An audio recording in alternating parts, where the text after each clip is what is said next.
Alex loved kids. But I could never become a mother, and that truth was going to cost me everything. It's been 4 years since I married Alex. Our marriage wasn't born out of love.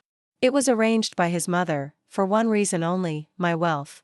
She knew I couldn't bear children. The doctors had confirmed it years ago. But she never told Alex. She kept that truth hidden so that he would agree to marry me. Because marrying me meant access to my inheritance, and eventually, my father's business. At the time, I didn't know any of this. I thought I was lucky to have a mother-in-law who accepted me despite my medical condition. I thought Alex loved me, or at least, cared enough to be loyal. But the truth? I was nothing more than a means to an end. Alex adored children. Every time he saw a child, his eyes would light up. He'd mention baby names in casual conversation. He'd talk about building a nursery. And every time, my heart would sink a little more. I lived in constant fear. What would happen when he found out I couldn't give him what he wanted most? For years, I stayed silent. I avoided the topic. I made excuses. But one evening, he came home with a big smile and said, "I think it's time we start trying for a baby." That was the moment I knew I couldn't lie anymore. I sat him down and told him the truth. I told him I had a condition. I told him I couldn't get pregnant. I expected anger. I expected shouting. But what I didn't expect was silence. He just stared at me. No words. No expression. Then he walked away. For days, he avoided me. He came home late. He barely looked at me. I tried to talk to him, but he kept saying, "I need time." Then, one morning, he came home with another woman. And announced, "This is my second wife. She'll be living with us now." I stood frozen. The world around me shattered. His mother didn't say a word. She just looked away. Of course, she didn't care anymore. She had already gotten what she wanted, my money, my connections, and my father's shares. I couldn't take it. I packed my things and left that house without another word. I didn't cry. I didn't argue. I didn't ask him why. I just disappeared. I started over from zero. I used what little savings I had in my personal account. I cut all ties with Alex and his mother. No contact. No messages. No closure. He had betrayed me. And I had no intention of ever looking back, but the world is round. And betrayal always circles back. The man who once stepped on me to rise higher would soon fall harder than he ever imagined. He thought replacing me with another woman would give him the life he dreamed of, but not every replacement comes with peace. After I left, Alex didn't contact me. Not a single call. Not a message. He probably thought I'd come back crying, or beg to stay. But I didn't. I vanished. Meanwhile, he moved on with his new wife. At least that's what he thought. At first, everything looked perfect on the outside. The woman he married was younger, loud, and full of energy. She posted pictures with him online. She captioned them with words like soulmate and new beginnings. But behind the filtered images, trouble had already started brewing. She didn't come from money. She didn't know how to manage the lifestyle Alex was used to. She wanted shopping sprees, spa days, luxury trips. And every time she asked, she expected him to pay. Alex didn't realize something. Without me in the picture, his access to my wealth was gone. I had cut off all business ties. Removed his name from everything I legally could. His mother tried calling my lawyer, but it didn't work. Suddenly, Alex was forced to live on his own earnings. And his business skills? Let's just say they were never his strength. My father had carried him in silence all those years. Now he had to stand alone. Within a few months, he started struggling. His car was sold. He moved out of our luxury apartment into a smaller rental. He stopped posting on social media. His second wife noticed the change fast. One night, during an argument, she shouted loud enough for the neighbors to hear, "You said marrying you meant a rich life. I didn't sign up for this." It didn't stop there. She started going out late. Staying out overnight. Coming home drunk. When Alex asked, she'd say, "You're not my father. Stay out of my business." The home he once brought her to, thinking it would be filled with laughter and children, was now full of fights and silence. Alex's mother, the mastermind behind all of this, tried to step in. But his second wife wasn't like me. She didn't stay silent. She didn't show respect. She didn't care about impressing anyone. One day, she yelled at Alex's mother, "You're just an old woman living in my house. Don't act like a queen." Alex was stuck. The woman he left me for had no respect for him or his family. The money he thought would last forever was disappearing. And the peace he once had, even if fake, was gone. He started drinking. Started skipping work. Started avoiding people. Meanwhile, I was rebuilding. I found a small job at a local firm. Nothing fancy, but it was honest work. I rented a quiet apartment. Cooked for myself. Read books. Went for long walks. I didn't rush to start over with someone else. I needed time to heal, not just from what Alex did, but from how blindly I had trusted them all. Every now and then, I'd hear updates from mutual friends. They'd say things like, "Alex doesn't look the same anymore," or, "His new wife left him at a party and disappeared for 2 days." I never responded. I didn't smile. I didn't gloat, but deep down, I knew one thing: this was just the beginning of the fall. He built everything on lies and greed. Now, he was watching it all collapse, and soon, he'd come face to face with the truth, that he never lost a wife. He lost a shield, a partner, and the only person who truly tolerated his flaws. He walked away without a second thought, but when life turned on him, I was the first person he looked. 4.3 months after I left, I received an email. It was from Alex, just one sentence: "I know I made a mistake." I didn't reply. I stared at the message for a while, then deleted it. I had no interest in reopening old wounds. Not when I was finally beginning to live without fear. But Alex didn't stop.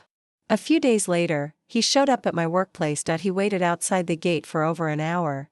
When I walked out, he approached me like a stranger, careful, quiet, unsure. He said, "Can we talk?"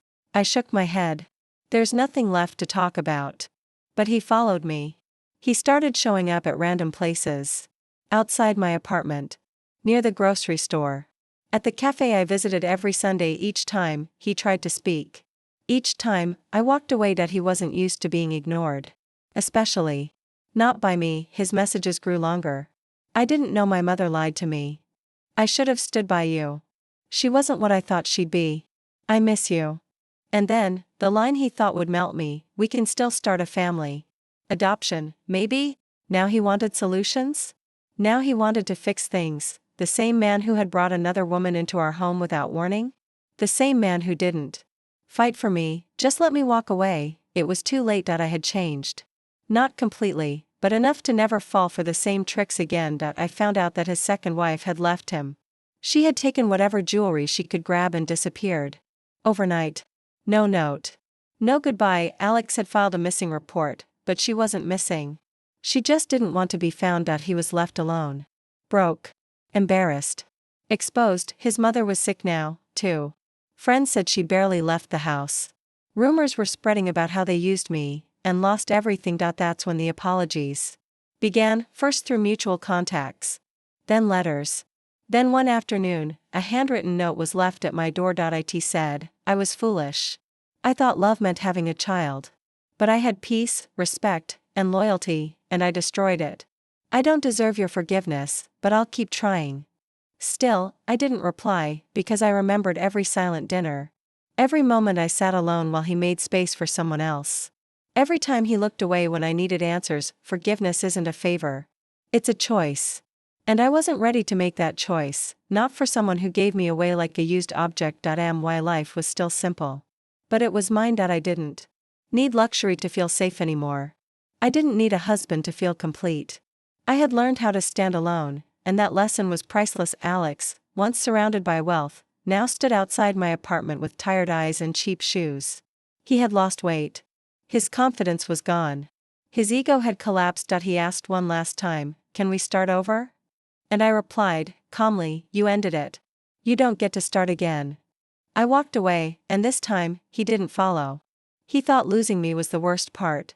He didn't know life still had more lessons waiting for him. After I rejected his last attempt to reconnect, Alex stopped reaching out. No more messages.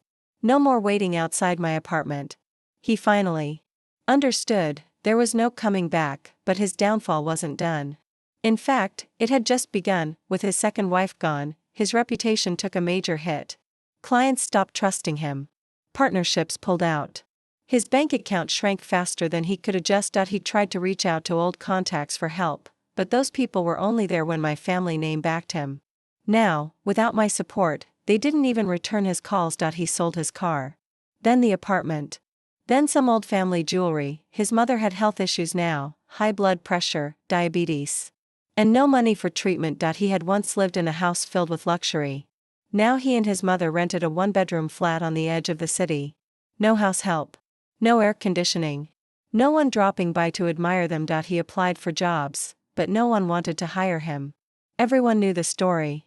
The businessman who built a fake empire on his wife's wealth. And lost everything when she walked away. I didn't watch closely. But I heard things from others. Some updates came from mutual friends. Some from social media posts that people forwarded with a "look at this" message. One said, Alex seen selling his old watch collection outside a pawn shop. Another, someone spotted his mother crying at a government hospital. Every part of it sounded far from the life they once flaunted. Meanwhile, I had moved up in my job. I got promoted to a team lead position. It wasn't a big company, but it was stable. I had savings, a routine, and peace. I rented a better apartment. Bought myself a decent car. Started attending weekend classes for personal growth. I didn't celebrate his fall. But I didn't feel sorry either, because every piece of his pain was built by his own choices. He could have told me the truth.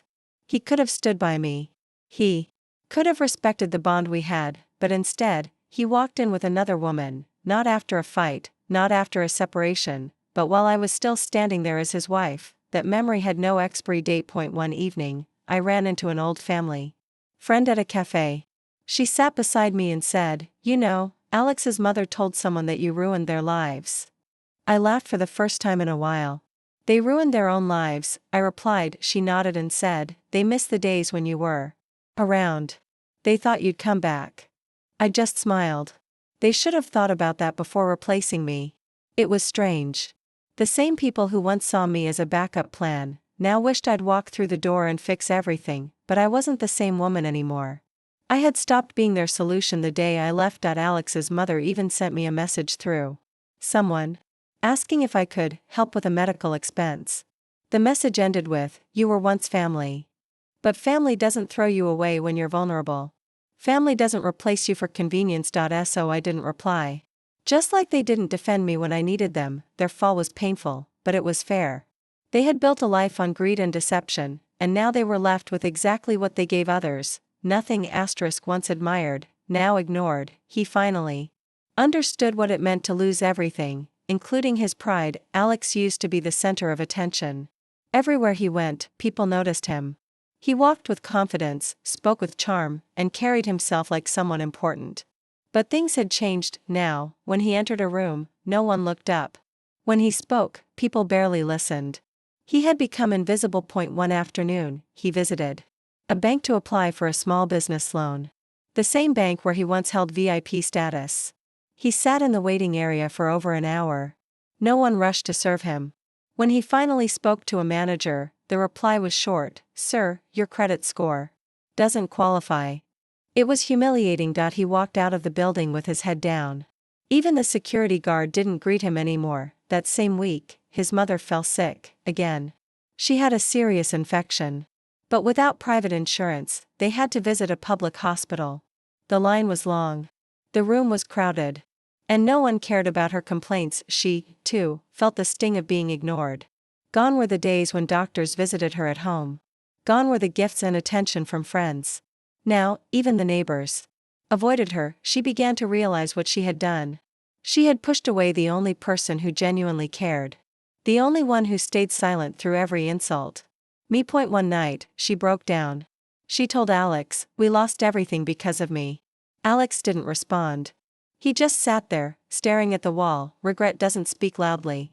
It whispers. After everything is gone. He tried applying for a regular job. Nothing fancy, just enough to survive. But during interviews, people recognized his name. Some smiled with pity. Others didn't even bother calling him back. The man who once judged people for being average was now desperate to be one of them. Even his so-called friends had vanished. The ones who once praised his lifestyle? They now acted like they barely knew him. One of his closest friends got married recently. Alex wasn't invited. Not even mentioned. He only found out through social media photos. The caption read, "Grateful for real friends who stood by us, through thick and thin." Alex wasn't one of them anymore. Meanwhile, I had finally saved enough to take a solo vacation. A quiet trip to a mountain town. New place. New air. No past. I stayed in a small cabin, read books, and cooked for myself. It wasn't about escape. It was about freedom. Something I had never tasted while being part of their world. During that trip, I received another message. Not from Alex. This time, it was from his mother. It simply said, "I understand now. I'm sorry for everything." It was the first apology she had ever sent. I didn't delete it. I didn't reply either. Some things don't need responses. They just need to be remembered, because regret doesn't always deserve a second chance. Sometimes, it just needs to sit quietly and hurt. Alex had nothing left. No money. No support. No respect. And for the first time, he finally felt what I had felt, alone, betrayed, and discarded. But the difference was, I rebuilt myself. He waited for someone else to rebuild him, and no one came. With every door closed and no one left to call, he finally thought about doing the one thing he swore he never would. Alex had always walked with pride. Even after I left, even after his second wife abandoned him, he still held on to the idea that he'd bounce back. That he'd find another way. That someone would help, but no one did, and now, his mother's condition was getting worse. She needed surgery. The infection had spread. The doctors said if they delayed further, it could become life-threatening. Alex had no money left. No one to borrow from. No property to sell. No jewelry. Nothing. He tried applying for financial aid, but it would take weeks. They didn't have that long. That's when he finally thought about it. Something he never imagined doing. Something he used to mock others for. He decided to come back to me, not for love. Not for closure. But for help. He showed up at my apartment building early one morning. He waited near the gate, holding an envelope with hospital reports. When I came downstairs, I stopped the moment I saw him. He looked thinner. Eyes sunken. Hair messy. The envelope in his hand was shaking. He walked up slowly and said, "My mother's dying. I have no one else to turn to." I said nothing. He continued, "I'm not asking you to come back. I just need help paying for the surgery. Please." He handed me the envelope. Inside were test results, prescriptions, doctor's notes. It was real. I looked at him and asked, "What happened to your friends? Your wife? Your pride?" He looked down. "They're all gone. Everyone's gone." I stood quietly for a moment. Then replied, "You and your mother both made your choices. You pushed me out when I needed support. Now you want mine?" He nodded slowly. "I know I don't deserve it. But if you could just help her this once. I'll never bother you again." I wasn't cold-hearted. I couldn't ignore someone's pain. Even if they were the reason for mine. So I said, "I'll pay the hospital directly. Not you." He didn't argue. He just said, "Thank you," and walked away. I kept my word. Called the hospital. Confirmed the details. Paid the bill directly. No recognition. No conversation. I didn't want gratitude. I just didn't want guilt. A few days later, his mother's surgery was successful. She recovered. Alex didn't contact me again, but a part of me knew he would eventually, because people like him only show up when they need something. And he had nothing left to lose. I had heard from someone that he was trying to apply for a delivery job. The same man who once refused to carry his own shopping bags, now carrying parcels for strangers to survive. That's what desperation does. It removes layers of pride until only reality is left. He was now living day to day. Working small gigs. Trying to take care of his sick mother. Trying to stay invisible in a world that once clapped for him, and still, not once did he say sorry for the way he replaced me. Not once did he admit that he chose money over loyalty. Not once did he acknowledge what he had done, but I didn't need his apology anymore, because the truth was written all over his life. In every empty corner of his apartment. In every unpaid bill. In every name that no longer answered his calls. Some lessons come late. Some fall harder than expected, and his fall wasn't over yet. He thought hard work could fix everything, but rebuilding without character is like planting seeds in dry soil. After his mother's surgery, Alex stayed quiet. No calls. No messages. No appearances outside my apartment. For a while, I thought. Maybe he had finally accepted reality. That his time in my life was over. That there was no path back, but people like Alex don't give up easily, especially not when they've tasted comfort and lost it. I heard he had started a small delivery job, riding around the city on a second-hand motorbike, delivering groceries, food, and packages. It was honest work, but not easy. He woke up early, came home late, faced rude customers, got stuck in traffic, earned just enough to cover bills and his mother's medicines. Still, something inside him believed this grind would turn things around, that life would reward him for trying again. So he went one step further. He borrowed some money from a distant cousin, just enough to register a small business name. He wanted to launch a courier service, hire 2 boys with bikes, take on bulk deliveries. It sounded smart. But he made the same mistake again. He built on weak ground. No plan, no savings, no backup. He printed flyers, sent emails, tried to get contracts. But no one trusted him. His name was too familiar. Not in a good way. Business owners remembered how he once boasted about money that wasn't his. Investors remembered how he failed without accountability. People didn't forget. And they didn't forgive. Within 2 months, the business collapsed. The boys he hired left without notice. The cousin who loaned him money started demanding it back. And complaints about missed deliveries started piling up. Once again, Alex was stuck. Only this time, the fall felt harder. Because he had tried. He had put in the effort. But effort without integrity rarely works. That's when I received a letter, not an email, not a text. A handwritten envelope slid under my apartment door. It read, "I know I have no place in your life anymore. But I'm not asking for anything. I just want to say, I finally see it. The damage. The shame. The silence. It was all earned. I don't expect you to forgive me. But I wanted you to know, you were never the problem. I was." It wasn't dramatic. Just plain and honest, but even then, it didn't change anything, because I wasn't waiting for an apology. I had already built a life where his words held no weight. I put the letter in a drawer. Not because I cared, but because I wanted a reminder. A reminder of where I came from. And how far I'd moved forward. Alex tried to rebuild his life. But without trust, everything collapsed again. He became known as the man who once had everything, and lost it all. Even his mother stopped defending him. She grew tired. Tired of pretending, tired of regret. People began avoiding them out of pity. Not hate. Just silence. He thought starting over was about working harder. But it was never about effort. It was about values, and by the time he realized that, he had nothing left to prove it. He thought I'd always be the woman he left behind, but the day he saw me again, he finally understood how far apart we'd grown. It had been over a year since I walked away from that house. No contact. No interaction. Just silence. In that time, I'd moved forward, not with big gestures or dramatic changes, but with quiet growth. I started attending networking events. Grew my confidence. Widened my professional circle. Eventually, I launched my own consulting firm, something small, but mine. It wasn't about proving anything. It was about reclaiming the parts of me that were once silenced. One afternoon, I was invited to speak at a local business seminar. It was about career rebuilding and financial independence. A topic I knew too well. I arrived at the event venue, dressed in a professional black suit, simple makeup, and steady confidence. No fear. No insecurity. No trace of the woman who once waited in silence while her husband brought another woman home. The seminar began. I shared my journey, not with names, not with bitterness, just facts, lessons, and what it meant to rise from being replaced to being restored. The audience listened closely. After the talk, I stepped out into the lobby.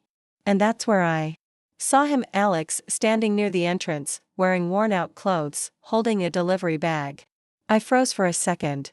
He did too. Our eyes met, but neither of us spoke. First. He hadn't expected to see me like this.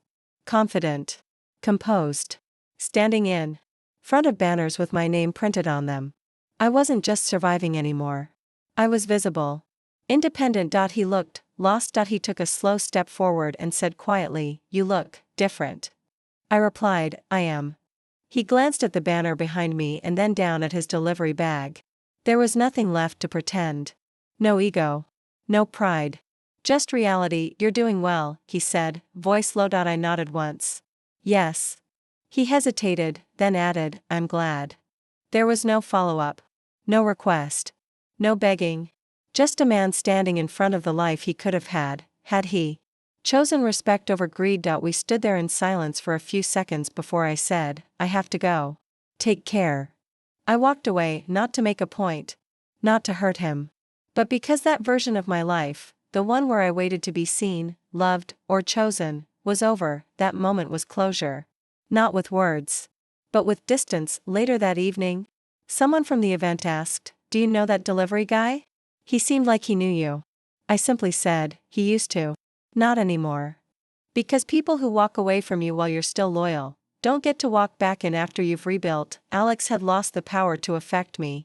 He had lost the right to comment, question, or reconnect. That short encounter wasn't emotional. It wasn't heartbreaking. It was just clear that he had made a choice. So had I. And our paths no longer crossed. Some people don't get a second chance. Not because you hate them, but because peace matters more than history, and I had found mine. Alex thought he had it all, a second wife, his mother's approval, and the money. But slowly, everything began to fall apart. It started with his business deals going wrong. Without my financial backing and my father's silent influence, his contracts were not renewed. Investors pulled out one after another. His accounts froze. Properties were seized. His new wife, the one he brought home so confidently, started showing her true colors. She wasn't ready to live a middle-class life. She had married him for the lifestyle, not love. When the house staff was let go, she complained. When they had to shift from the luxurious mansion to a rented apartment, she refused to move in. Soon, she left him, without warning, without regret. Meanwhile, I had continued to build my own life. I rented a modest apartment, started working at a small marketing firm, and handled everything on my own. I kept to myself. No social media. No contact with Alex. No updates. But Alex wasn't done with me. One day, I got a call from an unknown number. I ignored it. Then came a message, I'm sorry. Please talk to me. I need to see you. Alex. I didn't reply. A week later, I saw him outside my office building. He looked like a shadow of the man I had once married. Thin. Tired. His eyes held no pride. I lost everything, he said. I didn't come here to ask for money. I just wanted to say, you were right. I didn't speak. I let him stand there and say what he needed to. My mother hid the truth from me. I didn't know you couldn't have kids. But that never mattered to me. I wish I had known the full story before I ruined everything. She used me, and so did my second wife. He told me how his mother had encouraged him to remarry. How she believed a new daughter-in-law would bring in another dowry or at least secure his image in society. But the plan failed. Now his mother was sick, their house gone, and his so-called second wife had filed for divorce. I don't have anyone left. I just wanted to apologize, he said again. I simply nodded and walked away. The truth was, I didn't feel anything. No hatred. No joy. Just silence. Weeks passed. He messaged me sometimes. His tone always the same, full of guilt, seeking forgiveness. He wanted a chance to fix things. But I didn't give him one. I had moved on, not to another person, but to peace. I donated my time to women's shelters on weekends. I mentored younger girls at the office. I lived simply. I lived honestly. One day, Alex's mother showed up outside my door. Her appearance shocked me. She was wearing worn-out clothes and looked older than her age. She held my hand. I know I ruined everything, she said. I wanted wealth, and I destroyed my son's happiness. I know you won't forgive me. But I needed to say this. Her voice trembled, but I didn't say anything. I listened.